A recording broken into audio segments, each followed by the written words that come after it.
so welcome back to another episode of... What I'm going to do the welcome back thing. Oh, we're going to allow it now? Okay, no, that's fair enough. We'll allow it then. It is what I it guess, is. yeah. I guess we just carrying on the back of the last episode of Show Your Work. Yeah. Can you remember what we discussed on the last episode? So very briefly, I think we discussed kind of obviously showing our work, but the different ideas and the different ways of putting our stuff out there.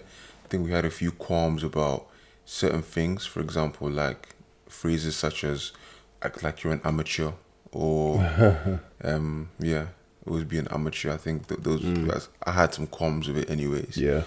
But yeah, I can't remember a lot, but I think the general consensus was just to put your stuff out there. Yeah, which is I think very important.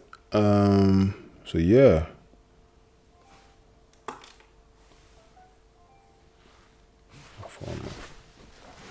Unprofessional, man. Unprofessional.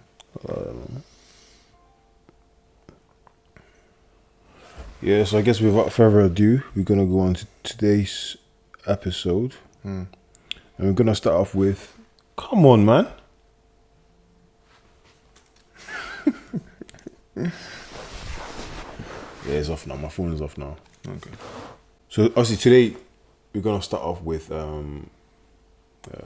no guilty pleasures. Right. So I'm gonna start off with a quote by Dave Grohl, however you say his name. It says, "I don't believe in guilty pleasures. If you effing like something, like it." Yeah. So I think the main premise of this chapter was to actually sort of like, I guess just like, it's kind of like be yourself. I mean, if you like something, don't, I guess, going with a holier than thou attitude. Just sort of like, go in thinking, you know what, I'm doing this because I actually really like it. And then within that, you would find, your own sort of like calling or, something that you're really sort of like passionate about or enjoy, kind of thing. Yeah. No, I really like that, man. Just like it, right? Just own it. Just own whatever it is that you like. I think I've been guilty of it before, of like, you like something, but you may think it's a little bit odd. So like, you don't actually profess your liking for this thing. Yeah. Because you feel, you have this kind of doubt about how people may view you. Of course. But I feel like we always look up to people who own the stuff that they enjoy. Right? You always say to yourself, "Oh, that's them, right?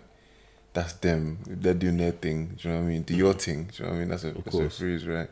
Yeah. They're doing their thing. Like you always kind of have that. There's always that respect for them, even though you may not enjoy the same thing. There's respect for it. Of course, yeah. You respect the fact that they've owned it. I think the main caveat there's actually owning it, and just once you've owned it, everyone just respects you because you've owned it. Do you know what I mean? So I think that's great. And then it goes on to say if you own it, you find people that actually enjoy it as well, right? So, and then it says something about link. So where are we? One sec. Something about link. Can't remember exactly what he said, but so it says, do what you do best and link to the rest. Right. Yeah. So that's another quote from Jeff Jarvis. I don't know. It just pulls up these random guys and just puts quotes in here, man. I don't know. Jeff Jarvis. Yeah. So is there any guilty pleasures you want to share on the back of that? Yeah, definitely. This morning I was listening to Justin Bieber, "Baby." Amazing guilty pleasure. Not even a guilty pleasure, just a pleasure. Nah, I tell you what, yeah, Justin Bieber pleasure. Actually bangs. Like he's been making some. There's dance records, not the early stuff. I mean, the early stuff, there's like one or two, like, come on, man, you're like, one or two there, baby, oh, yeah, there's one or two like songs in there that were actually good, but he's actually got some good dance records, definitely, yeah. I think in the 2016, 2015, he got some really good stuff. So yeah, definitely, yeah, he's okay. I feel like it's something like a song like, baby, oh baby, right? Like it's a song that he put out there. He showed his work, right? Yeah. It's a song that he enjoyed. He thought it was good, and he put it out there. And loads of people loved it, and loads of people hated it. Yeah. But he owned it. Right? Yeah, that's Because the key. It was his thing. Yeah. I was listening to this. It's like a comedy panel show, and they're like the point of comedy is not to have everyone in the room laughing, but to have half the room laughing and half the room hating it. Yeah. Do you know what I mean? Like that's what comedy is about. Okay. It's not about everyone in the room laughing. And I think that was an interesting point. I think I heard that somewhere where you want to basically you're always trying to split the room, and I guess it's a good way to engage your audience. I guess. Yeah. That's a good Good one, right? a good one to take on board. And then we went on to another subheading. It says give credit where credit is due. I think it's pretty straightforward. I think it's all it's saying is that if you know, it's okay to use someone else's work, but essentially when you use that person's work, you know, just sort of like, you know, just acknowledge what the person has done, and you know, don't take all the credit for yourself, kind of thing. You know. Yeah, I think I mentioned that's something we need to do. Like try and do a lot more, right? So like put in the links. Like this book, we're gonna have the link in the description, and the link to the author as well, author's website if they have one. Yeah. Description as well. I think it says something like 90% of the time, if there's no link, people won't click on it. Yeah, that's true. Which is pretty. I think that's true. That's pretty true, accurate. right? Yeah. So this one says, "Tell good stories. Work doesn't speak for itself." yeah, the storytelling bit. So close your eyes and imagine you're a wealthy collector who's just entered a gallery in an art museum. On the wall facing you, there are two gigantic canvases, each more than 10 feet tall. Both paintings depict a harbour at sunset. From across the room, they look identical. The same ships, the same reflections on the water, the same sun at the same stage of setting. You go in for a closer look, you can't find a label or a museum tag anywhere. You become obsessed with the painting. Which unique name, painting A and painting B. You spend an hour going back and forth from canvas to canvas, comparing brush strokes. You can't detect a single difference.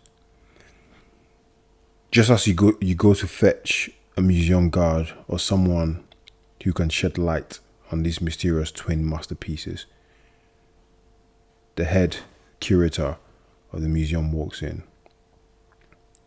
You eagerly inquire as to the origins of your new obsession.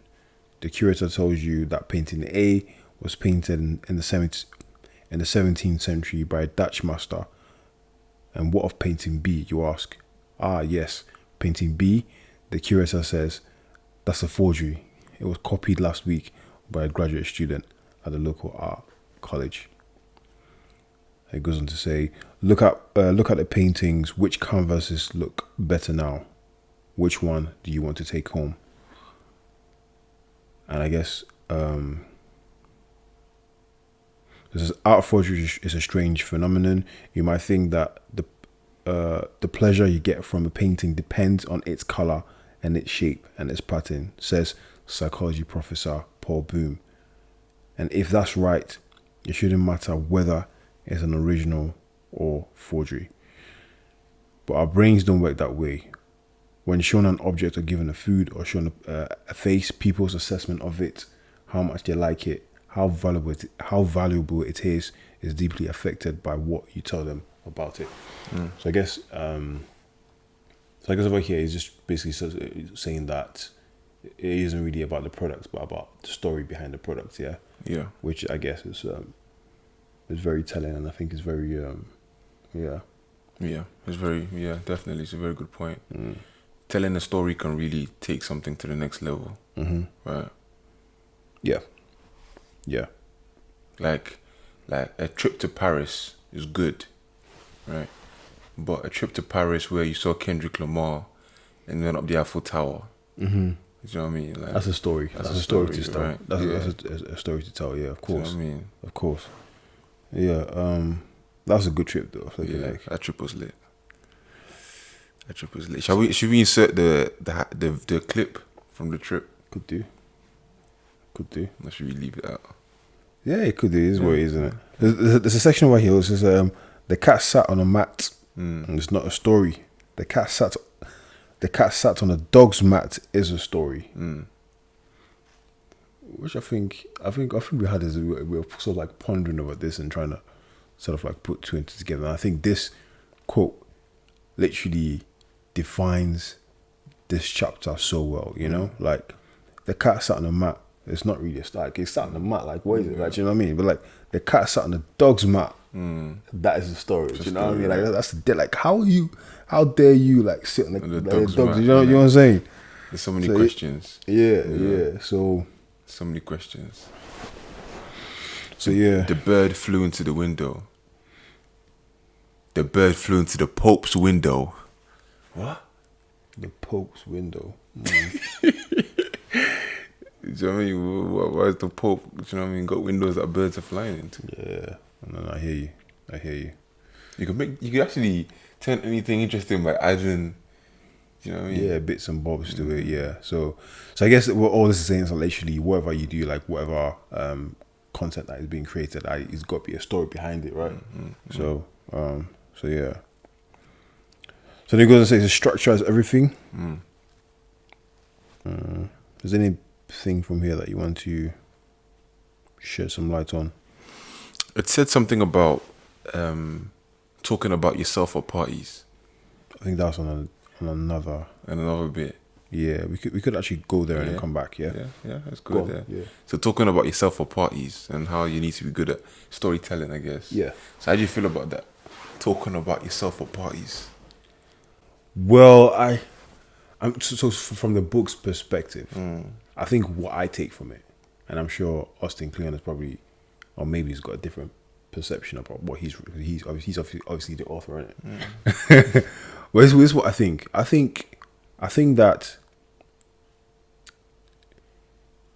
what he's saying is essentially you should be open about what you're creating, even in the infancy stage, right? Right. Because there are times when I guess some people would, let's say for instance, you know, you got like a YouTube channel, or you're a writer, but your content hasn't really kicked off yet, and then you go to a party, someone asks, "What do you do?" and then you kind of like stammer, or like, you know, you're struggling to actually say what you actually do. But I guess what he's saying is that when you actually open up and you speak to the people and say like, look, this is what I do, then many a times, even then you can like sort of like, you know, find the opportunity to meet people that actually, you know, that fuck with you, like that fuck with your shit. Do you know what I mean? So I think he's saying this to say that, like, look, open up, let people know what you're doing. So it's not, I guess it's not about going to the party and just just telling everyone like, look, yeah, talking about yourself. No, I don't think that's the thing. But yeah, man, like, I think as human beings, we always do that, man. Do you know what I mean? And I try not to do it so much, but it's not easy. Yeah. Interesting. What did you make of that? Well, that bit about having I guess a story about what you do. Yeah, I think it's really important. I think the story sells it more than like just the label, right? Yeah. What do you do? I'm a pharmacist. What do you do? I'm a pharmacist. I make YouTube videos. Yeah. Right. Yeah, that's a good story. Yeah, do you know that's what I mean? A good story. It's like, how did you? Yeah. Where did the link come from? Yeah. That's a good story. I'm a pharmacist and I make YouTube videos. Ooh, that's interesting. I'm a pharmacist and I'm a rapper. Yep. That's a very, very interesting story. Yeah. People go, oh, interesting. Oh, that's a bit different. That's different, mate. Like, do you know what I mean? Like, yeah. Okay, so then he goes on to say. So I guess we spoken about the story bit already, and I think it goes on to talk about, where are we? So it's teach what you know, share your trade secrets, and I think there was I think he did talk about barbecue. I didn't know that. I didn't know the name barbecue or barbecue in itself originated from this guy called Franklin Barbecue in America. Yeah, I didn't know either. When I was young, I always used to call it, because you know I was always the letters BBQ. So I used to say BBQ, man, like all the time. Yeah, I said that once. My boys are laughing at me, you know. Like, what the hell are you talking about? It's barbecue. Yeah. It's just right there, BBQ, man. What are you talking about? Yeah. BBQ. They were laughing at me. We went to Subway once and they were like, yeah, I was obviously ordering my stuff. And then the guy was like, what's it called? What sauce do you want? And so I was looking at that sauce and like, yeah, give me that BBQ. And fucking laughing in the corner, man. It was actually mad. But yeah, where are we? Give me that BBQ. So teach what you know and share your trade secrets. I think any thoughts on what this was alluding to? Yeah, the more you share, the more you learn. I think that's coming up, right? Mm-hmm. So like, yeah, as you learn, as you teach, you learn yourself, and you what's the word I'm looking for? Falsify? No, you reinforce. Yeah. The learning which you already got. Yeah. So I guess the more you teach, the more you learn. Yeah. Like today, I was doing this like thing with one of my colleagues, where she asked me about what antimicrobial resistance is, right?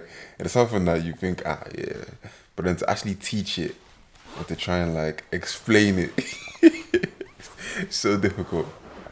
I think so. There's a bit over here where he says something about along the lines of, and I've heard it somewhere. I can't really pinpoint where I heard it, but if you're able to teach, yeah, what you know or what you do to a kid in a kindergarten or a 5-year-old kid, then you understand it very well.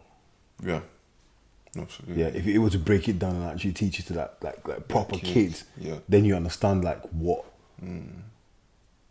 What you're actually talking about. Yeah, do you know what I mean? You understand it. Because I mean, there's loads of times when I've learned something, like say for instance, then I've,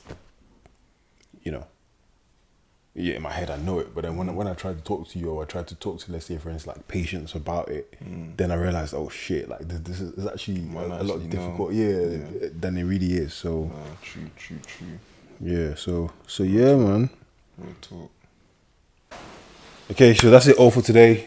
Thank you very much for listening, guys. I don't know where to look, man. Yeah, there we go. Thank you so much for listening. Yeah. Thanks for joining us. If you enjoy the journey and the story, that we live in right now. Yeah. You want to be part of the story, make sure that you subscribe and make sure that you comment down below and let us know what you think about the video. Down below. Down below.